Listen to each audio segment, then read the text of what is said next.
A Tryst at an Ancient Earthwork, a short story by Thomas Hardy. At one's every step forward, it rises higher against the south sky, with an obtrusive personality that compels the senses to regard it and consider. The eyes may bend in another direction, but never without the consciousness of its heavy, high-shouldered presence at its point of vantage. Across the intervening levels, the gale races in a straight line from the fort, as if breathed out of it hitherward. With the shifting of the clouds, the faces of the steeps vary in colour and in shade, broad lights appearing where mist and vagueness had prevailed, dissolving in their turn into melancholy grey, which spreads over and eclipses the luminous bluffs. In this so-thought immutable spectacle, all is change. Out of the invisible marine region on the other side, birds soar suddenly into the air and hang over the summits of the heights with the indifference of long familiarity. Their forms are white against the tawny concave of cloud, and the curves they exhibit in their floating signify that they are seagulls which have journeyed inland from expected stress of weather. As the birds rise behind the fort, so do the clouds rise behind the birds, almost as it seems, stroking with their bagging bosoms the uppermost flyers. The profile of the whole stupendous ruin, as seen at a distance of a mile eastward, is cleanly cut as that of a marble inlay. It is varied with protuberances, which from hereabouts have the animal aspect of warts, wens, knuckles, and hips. It may indeed be likened to an enormous many-limbed organism of an antediluvian time partaking of the cephalopod in shape lying lifeless and covered with a thin green cloth which hides its substance while revealing its contour. This dull green mantle of herbage stretches down towards the levels, where the ploughs have essayed for centuries to creep up near and yet nearer to the base of the castle, but have always stopped short before reaching it. The furrows of these environing attempts show themselves distinctly, bending to the incline as they trench upon it, mounting in steeper curves till the steepness baffles them, and their parallel threads show like the striae of waves pausing on the curl. The peculiar place of which these are some of the features is Maidun, the castle of the Great Hill, said to be the Dunium of Ptolemy, the capital of the Durotriges, which eventually came into Roman occupation and was finally deserted on their withdrawal from the island. The evening is followed by a night on which an invisible moon bestows a subdued yet pervasive light without radiance, as without blackness. From the spot whereon I am ensconced in a cottage a mile away, the fort has now ceased to be visible, yet as by day to anybody whose thoughts have been engaged with it and its barbarous grandeurs of past time, the form asserts its existence behind the night gauzes as persistently as if it had a voice.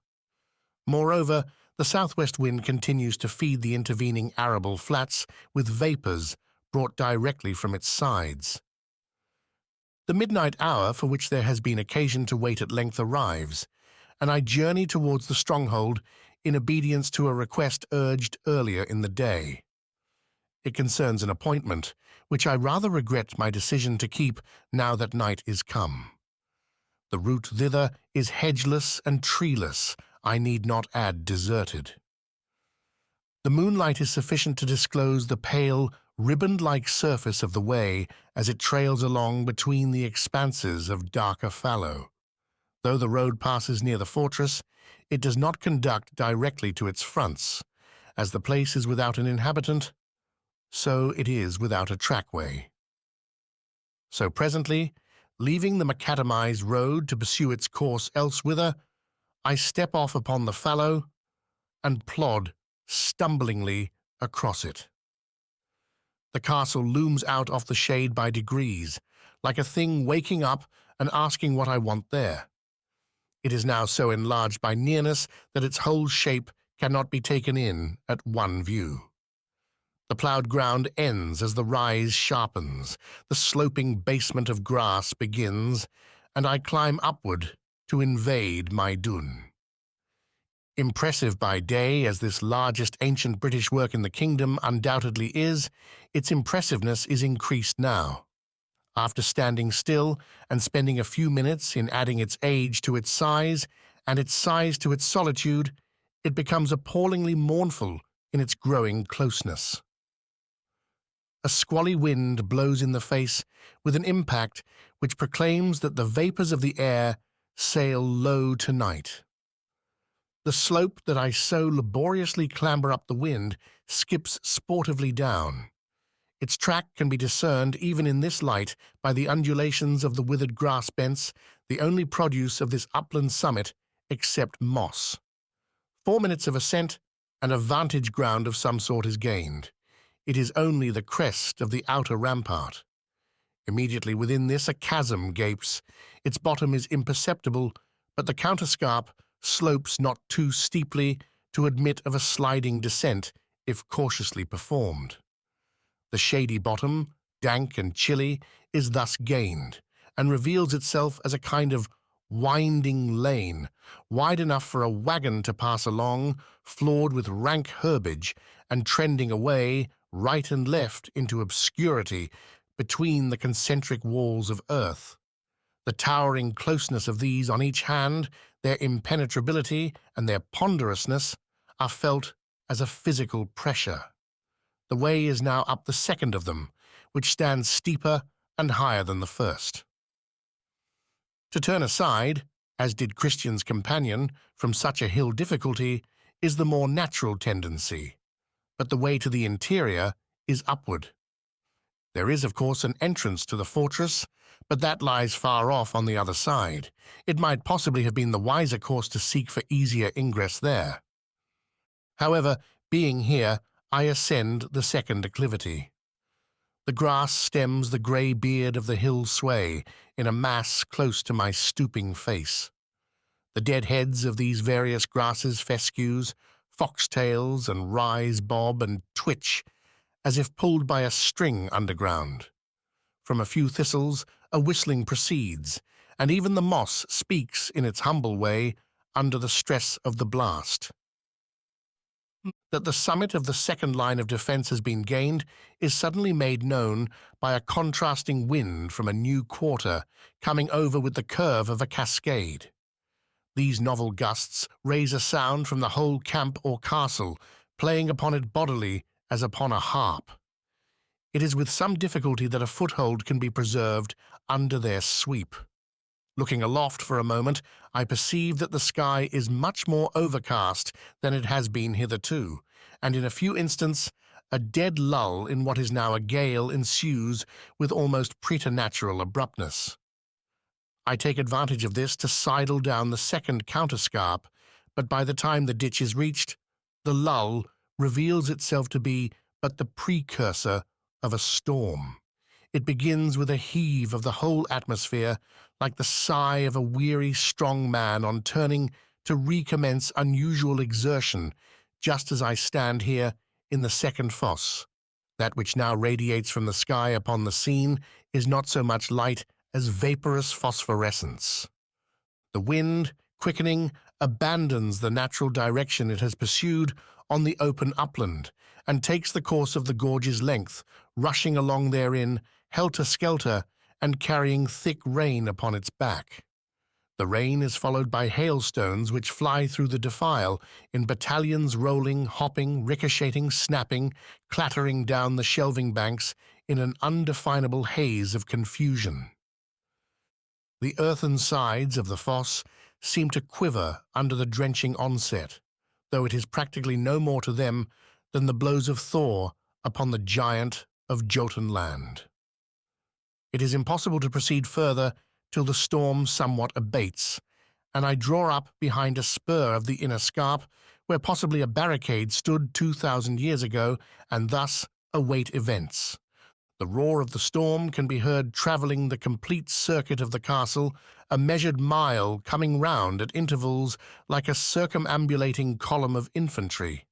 Doubtless, such a column has passed this way in its time, but the only columns which enter in these latter days are the columns of sheep and oxen that are sometimes seen here now, while the only semblance of heroic voices heard are the utterances of such, and of the many winds which make their passage through the ravines. The expected lightning radiates round, and a rumbling as from its subterranean vaults, if there are any, fills the castle. The lightning repeats itself, and coming after the aforesaid thoughts of martial men, it bears a fanciful resemblance to swords moving in combat. It has the very brassy hue of the ancient weapons that here were used. The so sudden entry upon the scene of this metallic flame is as the entry of a presiding exhibitor who unrolls the maps, uncurtains the pictures, unlocks the cabinets, and effects a transformation by merely exposing the materials of his science, unintelligibly cloaked till then.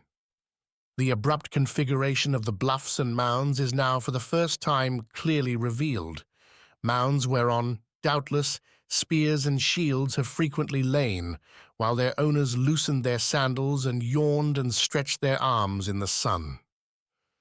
For the first time, too, a glimpse is obtainable of the true entrance used by its occupants of old, some way ahead.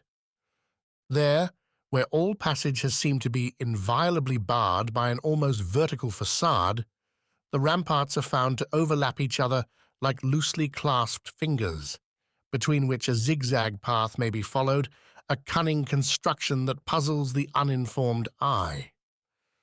But its cunning, even where not obscured by dilapidation, is now wasted on the solitary forms of a few wild badgers, rabbits, and hares. Men must have often gone out by those gates in the morning to battle with the Roman legions under Vespasian, some to return no more, others to come back at evening, bringing with them the noise of their heroic deeds. But not a page, not a stone, has preserved their fame. Acoustic perceptions multiply tonight. We can almost hear the stream of years that have borne those deeds away from us. Strange articulations seem to float on the air from that point, the gateway where the animation in past times must frequently have concentrated itself at hours of coming and going and general excitement. There arises an ineradicable fancy that they are human voices. If so, they must be the lingering airborne vibrations of conversations uttered at least 1,500 years ago. The attention is attracted from mere nebulous imaginings about yonder spot by a real moving of something close at hand. I recognize by the now moderate flashes of lightning, which are sheet-like and nearly continuous, that it is the gradual elevation of a small mound of earth. At first, no larger than a man's fist, it reaches the dimensions of a hat, then sinks a little and is still.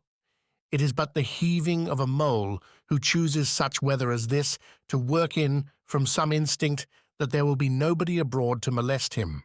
As the fine earth lifts and falls loosely aside, fragments of burnt clay roll out of it, clay that once formed part of cups or other vessels used by the inhabitants of the fortress.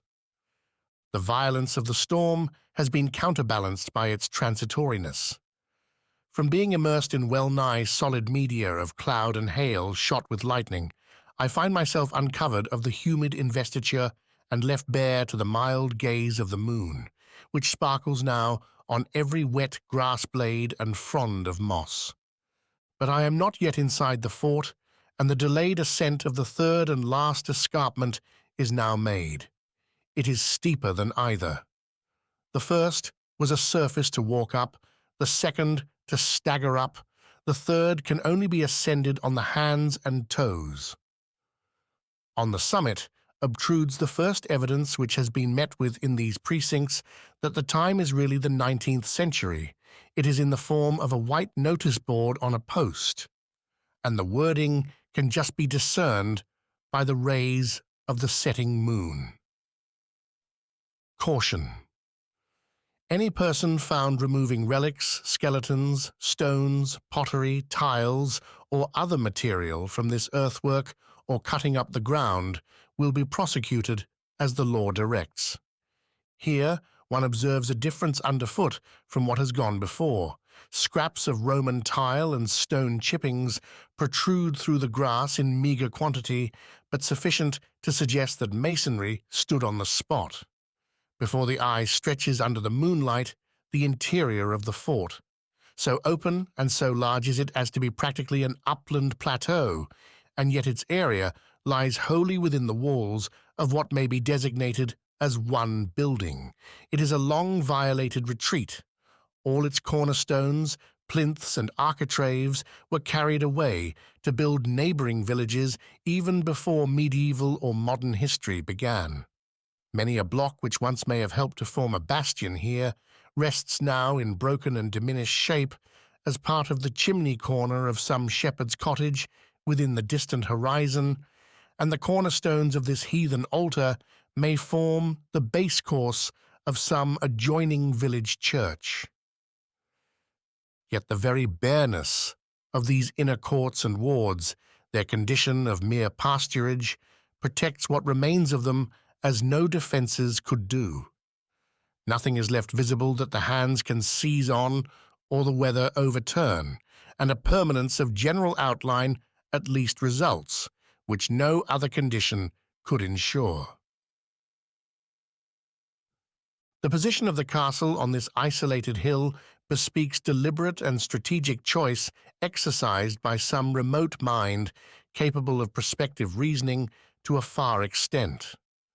The natural configuration of the surrounding country and its bearing upon such a stronghold were obviously long considered and viewed mentally before its extensive design was carried into execution. Who was the man that said, "Let it be built here, not on that hill yonder or on that ridge behind, but on this best spot of all"? Whether he was some great one of the Belgae or of the Durotrige or the travelling engineer of Britain's united tribes, must forever remain time's secret.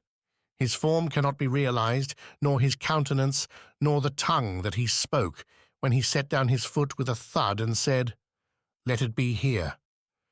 Within the innermost enclosure, though it is so wide that at a superficial glance the beholder has only a sense of standing on a breezy down, the solitude is rendered yet more solitary by the knowledge that between the benighted sojourner herein and all kindred humanity are those three concentric walls of earth, which no being would think of scaling on such a night as this, even were he to hear the most pathetic cries issuing hence that could be uttered by a spectre-chased soul.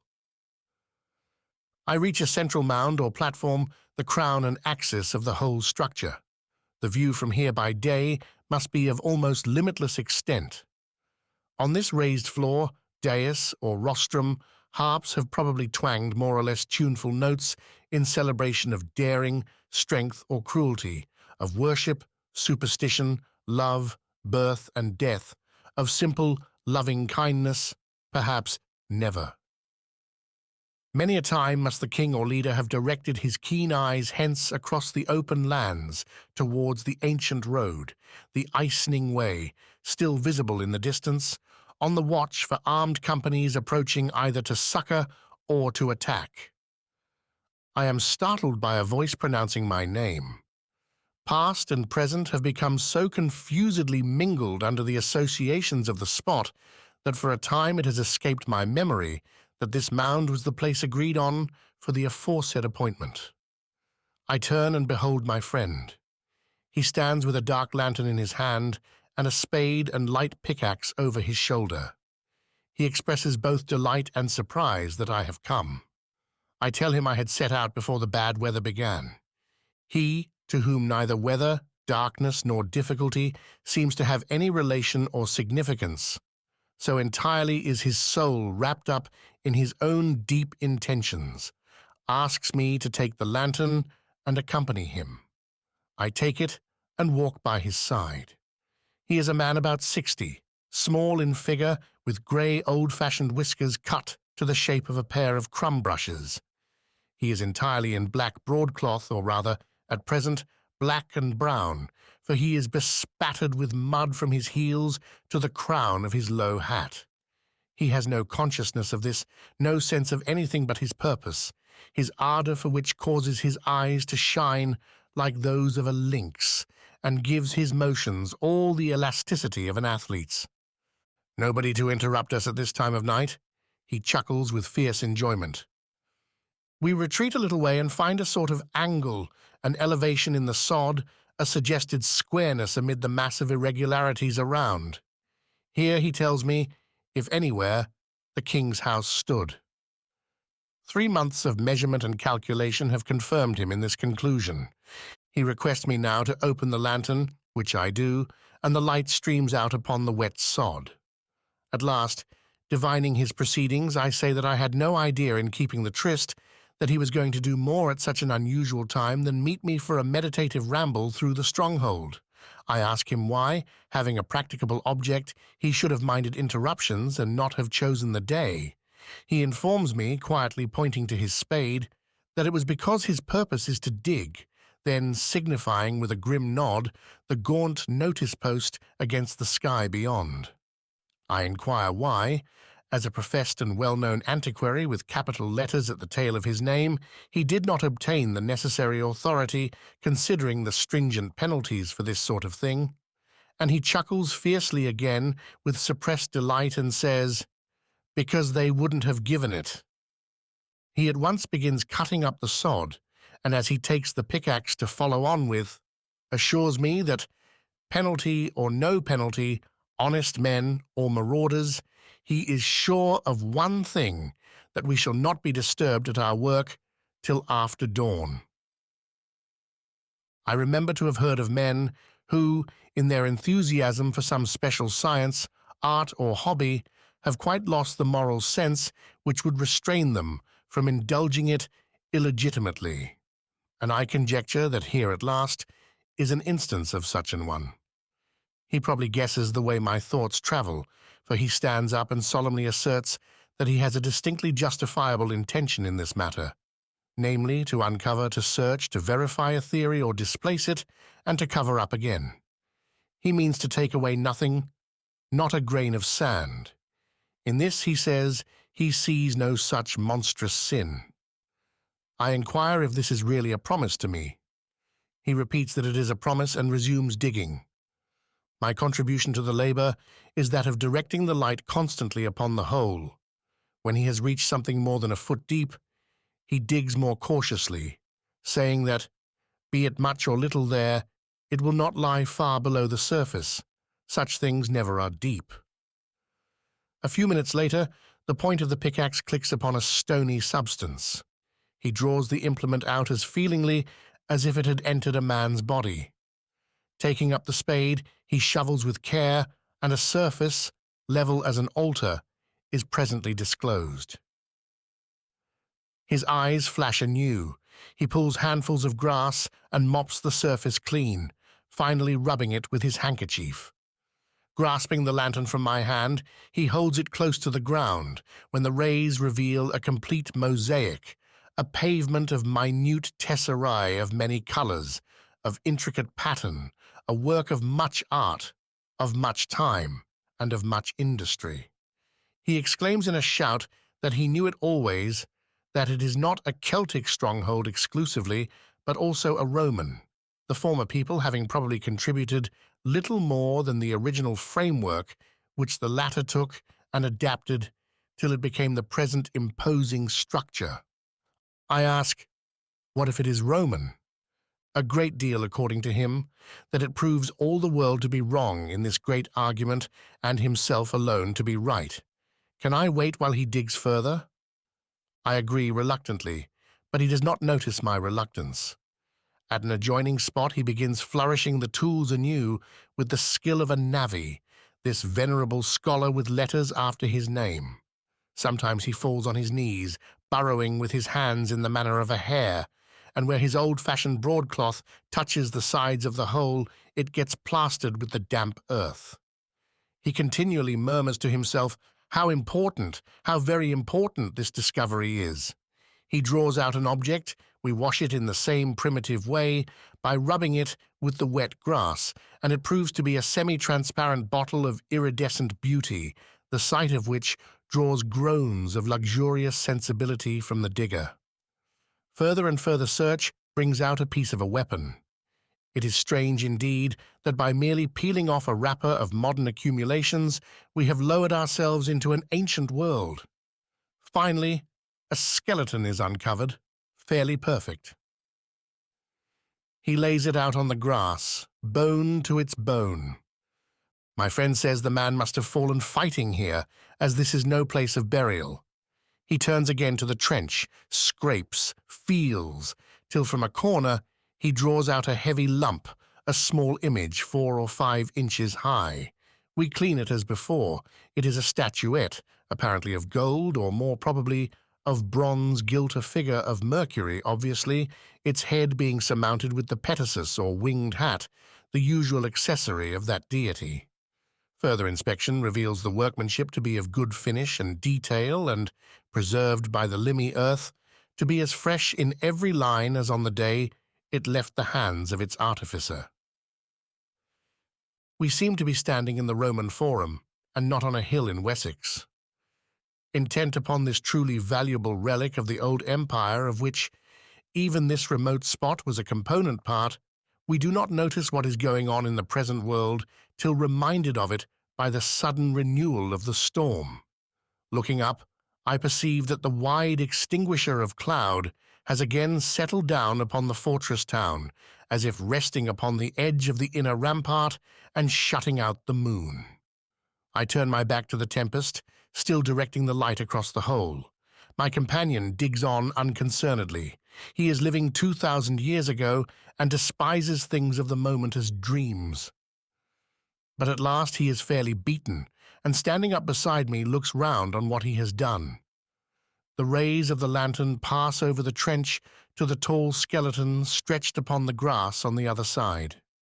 The beating rain has washed the bones clean and smooth, and the forehead, cheekbones, and 32 teeth of the skull glisten in the candle shine as they lie. This storm, like the first, is of the nature of a squall, and it ends as abruptly as the other. We dig no further. My friend says that it is enough he has proved his point.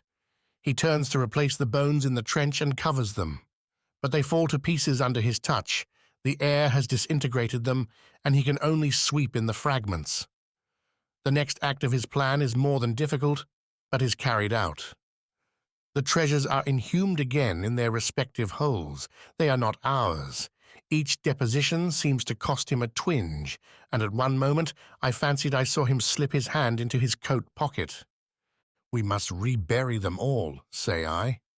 "Oh yes," he answers with integrity. "I was wiping my hand."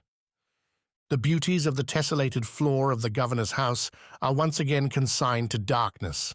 The trench is filled up, the sod laid smoothly down. He wipes the perspiration from his forehead with the same handkerchief he had used to mop the skeleton and tesserae clean, and we make for the eastern gate of the fortress. Dawn bursts upon us suddenly as we reach the opening. It comes by the lifting and thinning of the clouds that way, till we are bathed in a pink light. The direction of his homeward journey is not the same as mine, and we part under the outer slope. Walking along quickly to restore warmth, I muse upon my eccentric friend, and cannot help asking myself this question. Did he really replace the gilded image of the god Mercurius with the rest of the treasures? He seemed to do so, and yet I could not testify to the fact. Probably, however, he was as good as his word. Asterisk, asterisk, asterisk. It was thus I spoke to myself, and so the adventure ended. But one thing remains to be told, and that is concerned with 7 years after. Among the effects of my friend, at that time just deceased, was found, carefully preserved, a gilt statuette representing Mercury, labelled "Debased Roman." No record was attached to explain how it came into his possession. The figure was bequeathed to the Casterbridge Museum.